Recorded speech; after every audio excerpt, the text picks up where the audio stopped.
Ilang kababaihan naman po sa Mangatarem, Pangasinan tinuruang magtahi ng recyclable waste.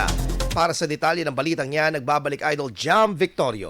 104.7 IFM Report. Tinuruang magtahi at maging malikhain ang ilang kababaihan sa Mangatarem bilang eco-friendly na alternatibo sa pagbabawas ng basura. Mula sa lecture hanggang sa hands-on na paggamit ng makina sa pagtatahi ng mga basurang Tetra Paks, papel at magazine, natutong gumawa ng palamuti ang mga benepisyaryo tulad ng garlands, eco bag at flower pen. Inaasahang magbibigay ng karagdagang kita ang programa sa mga kalahok na maaaring ibenta. Taon-taon ay sinasagawa ang programa sa iba't ibang kalahok mula sa mga tarem at inaasahang makakatulong pa sa mas maraming benepisyaryo. Kasama mo mula dito sa IFM Dagupan. Ito si Idol Jam Victorio. Tatak IFM. IFM News. IFM News. IFM News.